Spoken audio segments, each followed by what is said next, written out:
जय गुरुदेव। गुरुर्ब्रह्मा गुरुर्विष्णु गुरुदेवो महेश्वरः।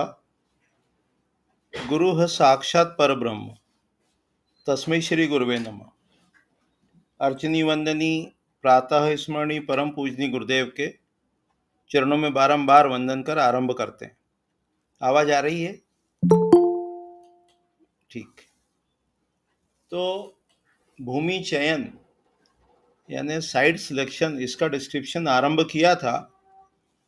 और कभी भी किसी साइट का जब सिलेक्शन करते हैं, भूमि का चयन करते हैं, तो उसके पैरामीटर्स कह लो, फैक्टर्स कह लो, वो बहुत सारे रहते हैं। इनका डिटेल डिस्क्रिप्शन अपने को विश्वकर्म प्रकाश, मानसार, महमत सभी ग्रंथों में मिलता है।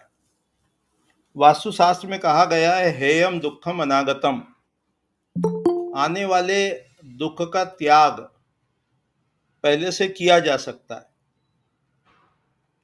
और उसमें सबसे बड़ा जो रोल है वो साइट सिलेक्शन का है कि यदि आपने प्रॉपर साइट सिलेक्ट कर ली है। हेयम दुखम अनागतम जो है ये योग सूत्र का है, और इसको अपन वास्तुशास्त्र में पूरी तरह से एप्लीकेबल मानते हैं कि यदि साइट सिलेक्शन प्रॉपर हो गया तो बहुत सारी कठिनाइयों से अपन बच सकते हैं।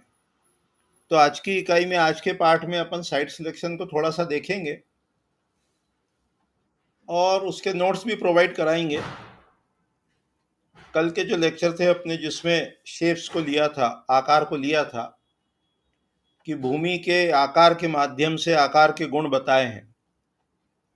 इसके अलावा भी बहुत से पैरामीटर्स होते हैं उसमें। लोकेलिटी होती है, वेसिनिटी होती है, सराउंडिंग होती है, आसपास कैसे लोग रहते हैं, शहर से दूर है, पास है, आसपास में क्लब है, डिस्को है, थिएटर है, मॉल है, किस प्रकार के व्यक्ति रहते हैं।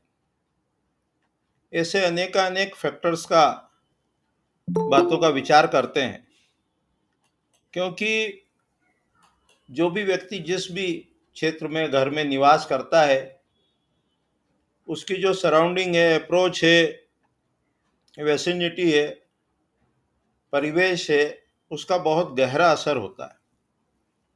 तो उतने डिटेल में थोड़ा सा देख लेंगे, लेकिन मुख्य रूप से अपन ने शेप्स देखे और शेप्स की प्रॉपर्टीज को समझा। इसके अलावा जो सॉइल है, मिट्टी है, उसके अंदर क्या है, पथरीली है, डेंस है, कॉम्पैक्ट है, कलर क्या है, उसकी टेस्टिंग भी करते हैं। आज थोड़ा सा देखेंगे उसको, श्लोक भी देखेंगे पहले। फिर जब भी साइट सिलेक्शन करते हैं तो दो प्रकार के दोष होते हैं, एक इंटरनल आंतरिक, और दूसरा बाह्य। बाह्य यानी लोकेलिटी एटसेट्रा। तो जो अपनी कंपाउंड वॉल के अंदर है, सीमा के अंदर है, उसको तो आप ठीक कर सकते हैं, लेकिन जो अपने प्लॉट की सीमा के बाहर है, उन दोषों को दूर करना थोड़ा मुश्किल है। उसकी रिमेडीज नहीं हो सकती। जैसे हम आसपास में कोई थिएटर है, टॉकीज है, मॉल है, बड़ा रेस्टोरेंट है, कोई बहुत अधिक आवाज शोरगुल वाली जगह है, तो उसकी रिमेडीज अपन नहीं कर पाएंगे। तो साइट सिलेक्शन में कहते हैं ऐसी साइट का सिलेक्शन मत करो। ये सामान्य रूप से वास्तुशास्त्र के ग्रंथों में अपने को डिस्क्रिप्शन मिलता है। सॉइल टेस्टिंग को देखेंगे। जमीन के अंदर जो नकारात्मक ऊर्जा देने वाले पदार्थ हैं उसको शल्य कहते हैं, पहले देख चुके हैं, उसको भी हल्का सा देखेंगे। फिर कोई भी साइट है, भूमि है, उसको कैसे चार्ज करना, इसकी अनेक विधि हैं। 2 4 5 विधि को देखने का प्रयास करेंगे। उसके बाद समय रहेगा तो मुहूर्त देखेंगे, डिगिंग देखेंगे, ग्रह आरंभ कब करना, किस दिशा से करना, उसका मुहूर्त क्या है, फाउंडेशन में किन किन चीज़ों को रखना, फाउंडेशन में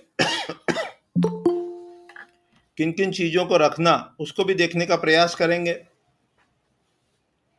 उसको नॉर्दर्न इंडिया में शिलान्यास कहते हैं, और दक्षिण भारत के ग्रंथों में उसी को गर्भ विन्यास भी कहते हैं। और गर्भ विन्यास के बाद जो स्तंभ बनाएंगे, कॉलम खड़े करेंगे, वो किस प्रकार करना, सुविधा अनुसार और क्लॉकवाइज। इसके अलावा वास्तुशास्त्र के जो ग्रंथ हैं, प्राचीन ग्रंथ हैं, उसमें शकुन का वर्णन मिलता है, तो उसको भी देखने का, समझने का प्रयास करेंगे कि अलग अलग समय कैसे कैसे शकुन शुभ होते हैं। बीच में जब भी समय रहेगा हम एक फाइल भी प्रोवाइड कराएंगे कि अभी तक जितने लेक्चर्स हुए हैं तो किस लेक्चर का क्या कंटेंट अपन देख चुके हैं और वो किस लेक्चर में है, वो भी प्रोवाइड कराएंगे।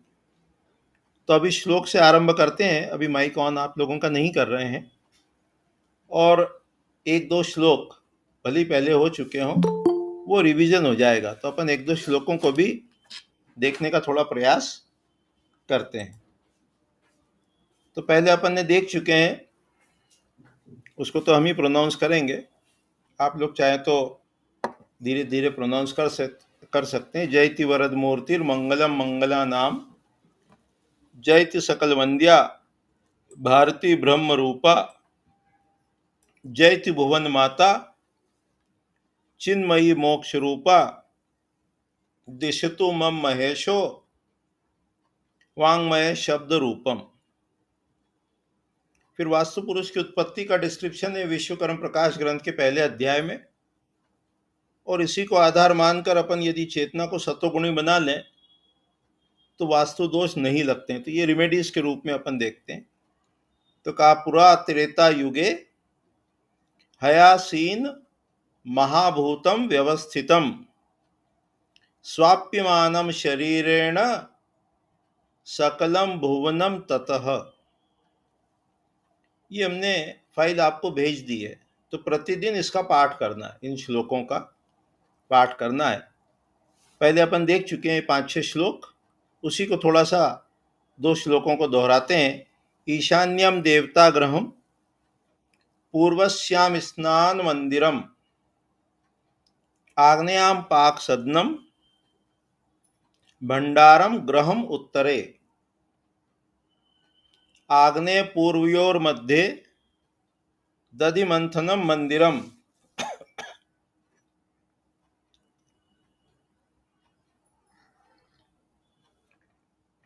अग्नि प्रेतेश्योर मध्ये आज्य गेहम प्रशस्यते। आज्य यानी घी होता है, प्रेतेश यानी प्रेतों का स्वामी यानी यम।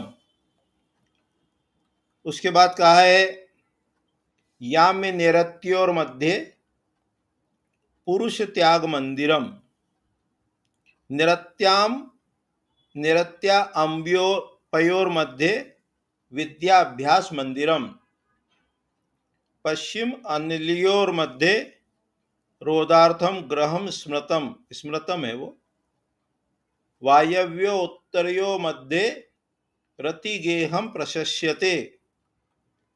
ये थोड़ा सा इसको रट लेंगे अच्छे से तो प्लानिंग समझ में आएगी। एक श्लोक और प्लानिंग का देख लो, उसके बाद ये 2 श्लोक 13वां और 36वां इसको एक्सप्लेन भी कर देंगे, फिर अपन थोड़ा सा आगे बढ़ेंगे। उत्तरे ईशान पर्जन्ये, उत्तरे ईशान पर्जन्ये, उत्तरे ईशान पर्जन्ये सर्वेषां पचनालयम, उत्तरे ईशान्य पर्जन्ये सर्वेषाम सभी के लिए, पचनालयम किचन इसको शुभ कहा है। उत्तर में कहा है, ईशान में कहा है, और पर्जन्य का जो पद होता है उसमें कहा है कि पूरे नॉर्थ में, नॉर्थ ईस्ट में और पर्जन्य के पद में सभी के लिए रसोई शुभ है। एक और श्लोक लेके श्लोक वाला पोर्शन अभी समाप्त करेंगे।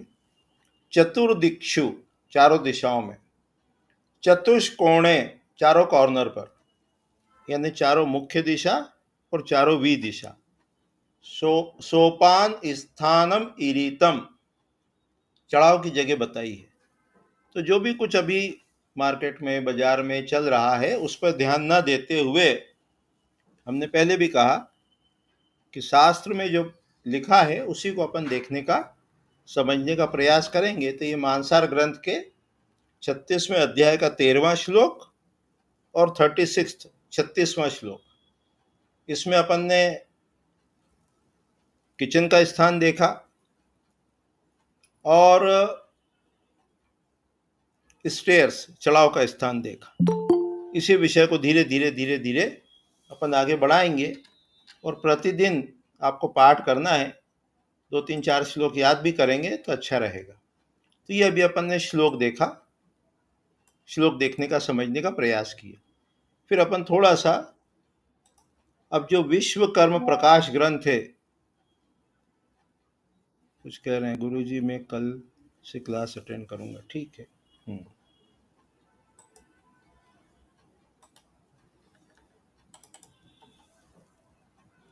अब जो महत्वपूर्ण ग्रंथ है अपन पहले देख चुके हैं, थोड़ा सा रिवीजन भी होगा।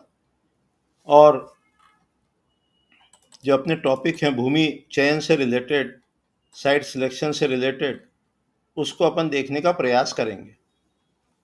तो यहाँ इस श्लोक में विश्वकर्म प्रकाश ग्रंथ के पहले अध्याय का जो श्लोक क्रमांक है 250 करें, 19 से 20 से लेके 22 तक, उसमें वास्तु दोष के सिम्टम्स दिए हैं कि यदि कोई स्थान है और वहां पर वास्तु दोष है तो उसके क्या लक्षण है। जैसे किसी को कोई बीमारी होती है, रोग होता है, तो उसके कुछ सिम्टम्स होते हैं, लक्षण होते हैं। तो यहाँ वास्तु दोष के लक्षण बताए कि जिस घर पे पालतू पशु वो है असामान्य रूप से रात्रि में शब्द करते हैं, जिस घर पे बिजली गिर जाए, जहां सर्प आदि जंतु घर में घुस जाए, प्रवेश कर जाए, ऐसे घर में वास्तु दोष होता है या रहता है। 7 रात्रि तक कौवा रहे, उल्लू रहे, ऐसे जो पक्षी विशेष हैं, मधुमक्खी का छत्ता हो, उसको शुभ नहीं मानते। ऐसे सिम्टम्स विश्वकर्म प्रकाश ग्रंथ के पहले अध्याय के 20 से 23 तक के श्लोक में दिए हुए हैं। पढ़ के सुना देते हैं, ये महत्वपूर्ण है, इसलिए इन चीजों का अध्ययन करते हुए अपन आगे बढ़ेंगे। तो कहा है जो घर बिजली गिरने से दूषित हो, जिसमें आग लग चुकी हो, जो टूटा फूटा हो, जहाँ सर्प आदि से घिरा हो, उल्लू रहते हैं, 7 रात्रि तक कौवा रहता हो, पुराने जमाने का है इसलिए हिरण हो, और पालतू पशु रात्रि में शब्द करते हो, महिलाओं के झगड़े हो, मधुमक्खी का छत्ता हो और कबूतर रहते हो। इसी प्रकार अन्य उत्पाद से जो घर दूषित है उसमें वास्तु शांति करवाना चाहिए। उपाय के रूप में बताया कि उसमें क्या करेंगे, तो कहें उसमें उपाय में बताया वास्तु शांति। तो इसलिए कंसल्टेंसी जब भी करने जाएं किसी साइट पर, बने हुए घर की, ऑफिस की, फैक्ट्री की, इंडस्ट्री की, तो वहाँ आप वास्तु शांति का सुझाव दे सकते हैं। अभी प्रश्न उत्तर लेंगे थोड़ी देर में। फिर भूमि चयन की विधि है। यहाँ रंग के गुण बताए हैं कि इंटीरियर में इंटेलेक्ट प्रॉपर्टीज इन्हांस करना हो तो वाइट कलर का ज़्यादा प्रयोग करना चाहिए। एडमिनिस्ट्रेटिव प्रॉपर्टीज बढ़ाना हो तो जो बॉर्डर्स है, लीपिंग्स है, उस पर रेड कलर का यूज़ करना चाहिए। बिजनेस टेंडेंसीज इन्हांस करना हो तो गोल्डन कलर, पहले देख चुके हैं। और सर्वेंट्स के लिए जो है वो ब्लैक या ब्राउन कलर बताया गया है। ये आकार कल अपन ने देखे थे, सारे आकार शुभ और अशुभ। ये विश्वकर्म प्रकाश ग्रंथ के अनुसार इसमें ये सारे शुभ आकार और अशुभ आकार और उनके परिणाम अपने को मिलते हैं। समतल जो भूमि है, जो फ्लैट लैंड है, वो सभी के लिए शुभ बताई गई है। उसके पास उसके उसके अलावा जो भूमि नदी के कटाव पर है, पत्थर है पर है, पहाड़ के नीचे है, ऐसी जो भूमियाँ हैं, आड़ी टेढ़ी है, डरावनी है, जहाँ बहुत अधिक हवाएं चलती है, जहाँ यहाँ तो नहीं है लेकिन जब गांव के आसपास की होती है, जहाँ वो जंगली पशु आते हों, जहाँ दीमक हो, आसपास कैसे लोग रहते हैं उसको भी डिस्क्राइब किया है, और उनके क्या दुष्परिणाम होते हैं उसको भी बताया गया है। तो एज ए वास्तु कंसल्टेंट अपना ध्यान सब ओर जाना चाहिए कि वो आसपास का वातावरण कैसा है और किस प्रकार के लोग वहाँ रहते हैं, लोकेलिटी कैसी है, सोसाइटी कैसी है, क्योंकि बहुत सी चीज़ें कंसल्टेंसी में आपको ये हेल्प करेंगी। तो अभी कितना हुआ है, 15 मिनट हुआ है, 5 मिनट बाद फिर ब्रेक लेके रिकॉर्डिंग का उसी समय क्वेश्चन आंसर भी करेंगे। इसके अलावा जो भी साइट है, यदि वो डेंस वहाँ की मिट्टी नहीं है तो जहाँ वो कॉम्पैक्ट आती है सॉइल, उस सॉइल तक खुदाई की जाती है। वास्तुशास्त्र के ग्रंथों में ये डिस्क्रिप्शन अपने को प्राप्त होता है या मिलता है। तो श्लोक देखा, लोकेलिटी देखी, इंटरनल देखे, डिफेक्ट्स ऑफ सॉइल टेस्टिंग, ठीक है।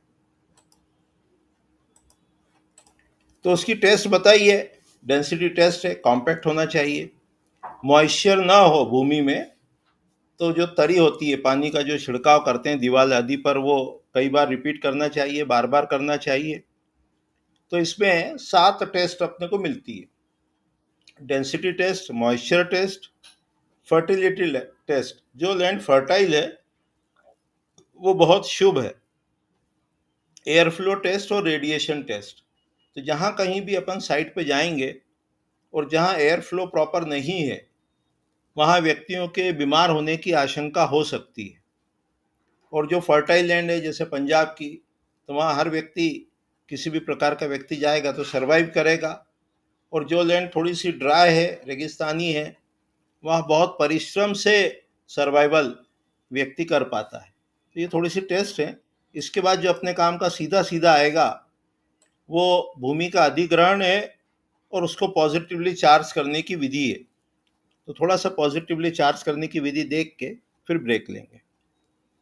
तो जो भी कच्ची जमीन है, भूमि है, बहुत बड़ी है तो जितनी भूमि पर भवन बनाना हो उसको सकारात्मक ऊर्जा से आवेशित करने की एक विधि तो ये है कि उस पर गो वंश को लाकर रखा जाए। उस पर जो है वो गाय